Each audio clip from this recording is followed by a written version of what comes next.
Hey, what's up? This your boy Young Jack Thriller, aka Cockeyed Sailor Man, aka Debo 3000, aka One Pop Shakur, aka Frank Lotion, and you're watching Montreality. This is your reality, motherfucker.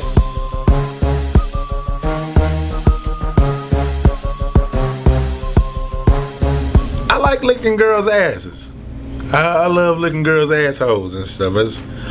Call me crazy, but if your ass smell good, I'll lick your ass. Yeah, that's one of the biggest things. And I like getting my ass licked and whatnot.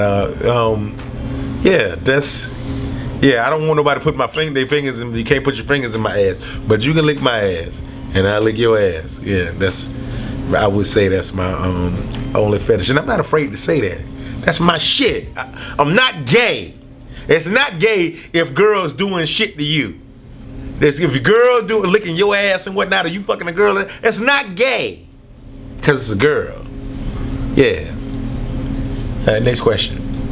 Oh man, I was a distracted student. You know, I never got anything done. I was always a class clown and whatnot. So, you know, I spent a lot of time learning how to get people's attention.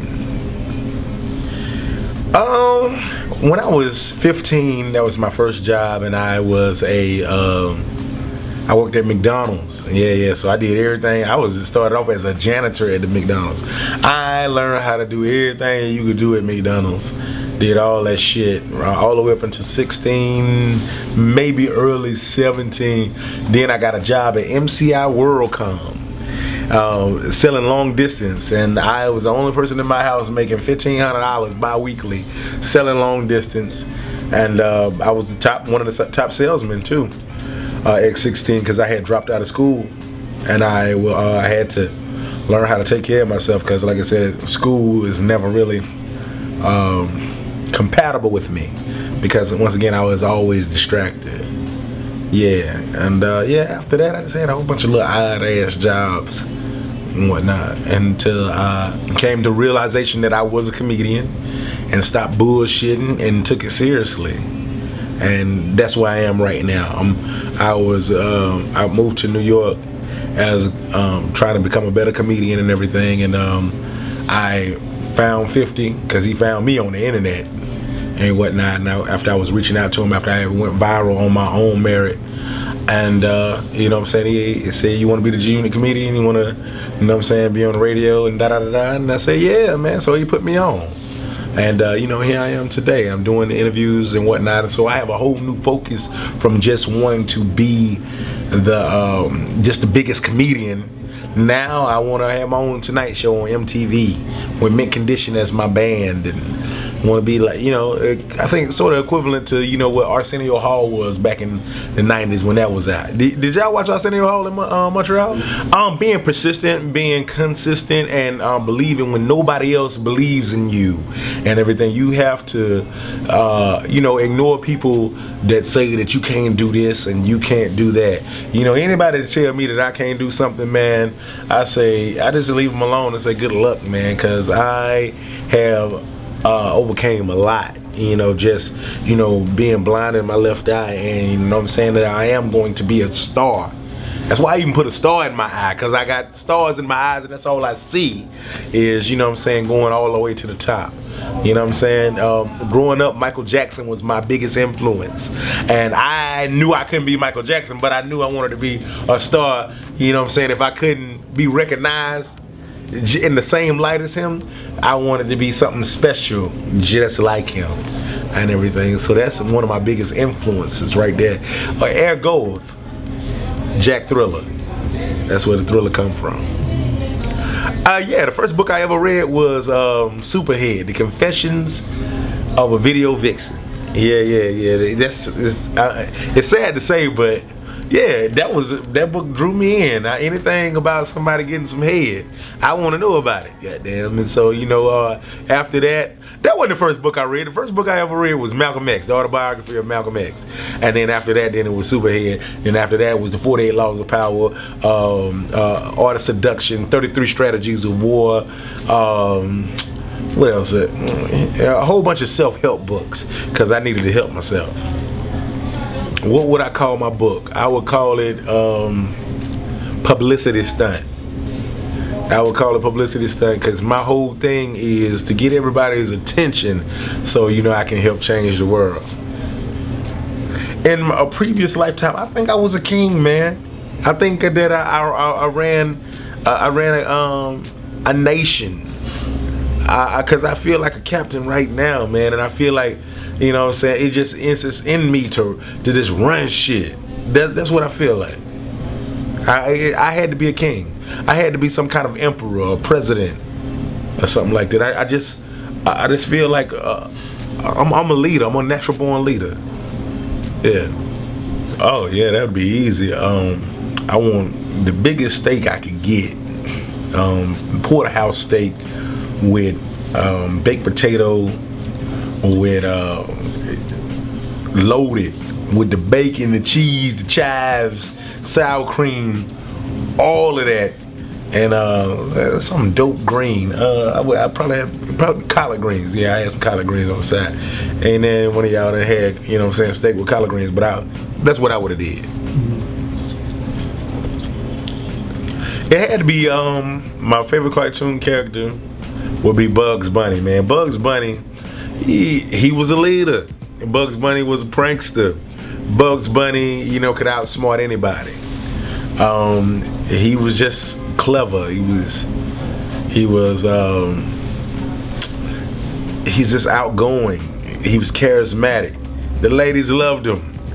And you know, people like rabbits automatically. Yeah, that would have been Bugs Bunny. Oh man, that would have been Mario Brothers 3. No, 2. It'd have been 2, because that's the one where you could pick up the mushroom out the ground and then throw it at the Koopa Troopers or whatever the little enemies was. I enjoyed Mario Brothers 2. That was my favorite video game all the time. Oh man, I had talked about 50 really, really bad on one of my episodes of So Disrespectful. And it was at a Funkmaster Flex car and bike show. I saw him for the first time in real life, in my life. June 20-something, 26, I want to say. I forget what year. But yeah, he had just got finished performing, and he saw me, and he ran up to me, and he grabbed me. He said, "I heard you talking about me," and I was so shook up because I thought he was finna whoop my ass. But he hugged me and said, "You funny," and I was like, "Oh shit, he likes me. He really, really likes me. Me and 50 friends." Yeah, took it too far. Yeah, and we became friends. I think of the comeback. Yeah, the return of 50 Cent. Yeah, most definitely. I love it so far. It's really dope. The only thing that can make it better if he threw me on there. And I think I did lose my chapstick. Never. That's not what he does. There will be no money thrown or no drinks flowing when you're in the club with 50 Cent. He does not drink, smoke, or party, or have fucking fun. Yeah, everybody be scared and on their P's and Q's they work with 50 Cent like this. I tell you this one time though, we was in Utah, and it was for a film festival, and it was when that Rick Ross song came out, and then what's that? I think I'm Big Meech. Yo, that shit was the jam. And I'm standing on the couch. 50 Cent, he's sitting right here. We in the VIP. He's sitting right here, and I'm right here. I'm standing on the couch, and I think I'm Big Meech. And I had to jump up. I think I'm Big. Oh shit. Whew, I think I better sit down. And I had to sit the fuck down because you know, at the time they was really going through their thing. And I think I better shut the fuck up. Yeah. So that's my crazy 50 Cent club story right there. But everything else, man, he's a real down to earth dude. He don't spend money like that. He keep money. Yo, Callie! Oh, you don't fuck with this is 50, nigga? Let it be known then. Fuck you looking at? Bust a move, motherfucker. Nothing ever really got heated. You know what it is? Because people know 50 is about that street life. And I've never had my ass whooped to this day because they know if you whoop my ass, you might not make it to sleep that night. And if you do make it to sleep, you might not wake up. So I ain't never really had no problems on the carpet like that. I've had people that didn't want to do it because, you know what I'm saying, they fuck with, because of my affiliation with 50 and da-da-da. But I ain't never had nobody disrespect me. Never had nobody disrespect me. I've had people ignore me, but they never disrespect me. And they really follow the rules of if you can't say something nice, don't say nothing at all. And then on top of that, outside of 50, I just got a strong personality, so I don't seem like nobody you didn't really run over like that. You know what I'm talking about? I think it's because of the way I carry myself, you know? And you can just tell I'm a real guy. I'm a real guy. And then on top of that, I'm not malicious. The things that I say to people on the carpet that may be out of the way and over the top, it's funny. It's not malicious. It's not meant to hurt. It's meant to make people laugh. And if you got a problem with me, you got a problem with yourself. And you got a problem with the truth, because that's what I am. I'm an idea. I'm the middle of a perfect circle. I am the point. I'm the reason. I'm a conversation. I'm young Jack Thriller. Well, I think French got a little bit beside himself in one of his interviews and said something that, you know, 50 took offense to, I think to the nature of, I don't know, he said something that he shouldn't have said that, you know, wasn't cool. And, you know, 50 took offense to it, and that's how that started and everything. But, you know, I hope they mend that, because I like French Montana. He's a cool guy outside of this. So, you know, I think it's, you know, I can't wait until they resolve it. And it should be resolved very soon, if not now already. Yeah. Me and French Montana went head to head on Wildin' Out. Yeah, I killed that motherfucker too. Y'all gonna see that in June. Yeah, look out for Nick Cannon Wildin' Out. Yeah, y'all got Wildin' Out and Oh, I was at Sirius. You was there earlier. Who Kid, right? Yeah, I was at Sirius, and he had he was bringing out Slaughterhouse. They had a new song and shit, and yeah, they was bringing out Slaughterhouse, and they had a new song, and he was pretty much doing the interviews with them, and I was one of the people that they invited up there, and I got a chance to meet Eminem. I walked up to him, he was like, "Hey, you funny." I was like, "Oh shit, he know me." And he shook my hand and everything. I said, "Hey man, can I get a picture, please? Can I get a picture?" And he said, "Yeah, no problem." He's a cool dude, beyond contrary belief. Yeah, he's a really great guy, and he took a picture with me, man. Yeah. Shit, let me pick out one where I ain't gonna possibly get my ass whooped, because I go a lot of places by myself. I'm a loner, hardcore loner. That's the one thing that people don't know about me. I don't like large crowds. But one of the most awkward interviews I have ever been in, it's a female, and I was shy around her. I thought I was gonna be ready for this shit too. Oh, it was around Michelle Williams of Destiny Child. I'm in love with Michelle Williams. I think she is so dope. I want to marry Michelle Williams. And when I saw her, I didn't know what to say. I got beside myself. I had a really big crush on you. You was my favorite. You had?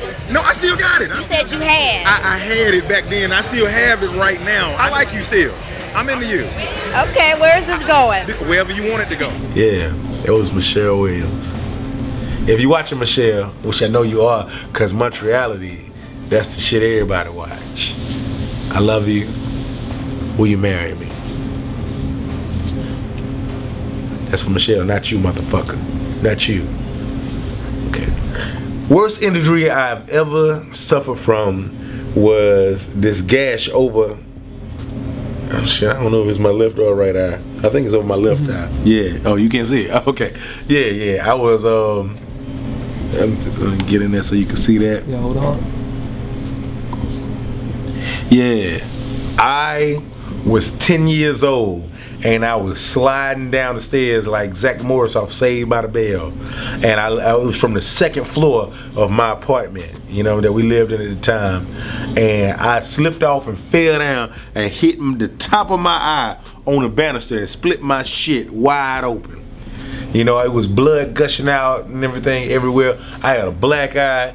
Yo, if it was just a little bit further down, my eyeball would have popped out. I got so goddamn lucky that time. Yeah, and that was the worst injury I'd ever. I don't know, I had one more. And it was this one right here on my hand. It was this boy, I had let him borrow one of my Super Nintendo games. Once again, I was 10. Man, I was a bad motherfucker at 10. But anyway, yeah, I had let him borrow one of my video games. He wouldn't give it back.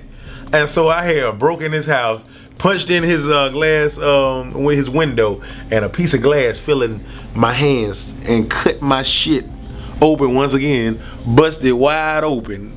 Good was gushing out, blushing and gushing at the same time out my goddamn hand. Yeah, and I had to get like, you know what I'm saying, I think I had to get like 7, 8 stitches, and to this day I can't all the way move my pinky because of that. Well, it just isn't. Even y'all see what the problem is. It's weird. Yeah, that was one of the worst injuries I've ever had. 2 of the worst injuries. Yeah, I had some. I was a bad motherfucker. Bad. Oh shit, man! I got a wallet. A wallet with I keep a couple dollars on. I don't carry too much cash on me just in case I get robbed. I got my food stamp card inside the wallet too, cause I'm on disability because of my eye. Let me see. I got cough drops cause I'm getting over a cold. I got some keys, and I know I got some chapstick on me too. Yeah, that's what's in my pockets right now. My message to the youth is, like, if you see something that you want, go get it. Don't wait for nobody to do anything for you.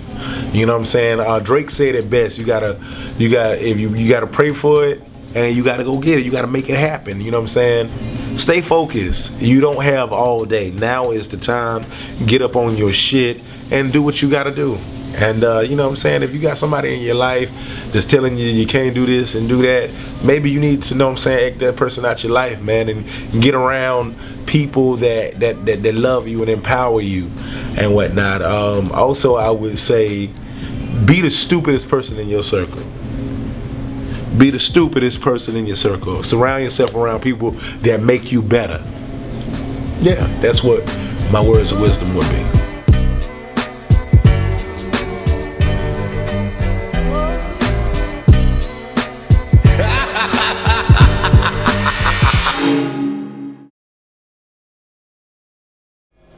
Hanging with my legend, 50 Cent, man.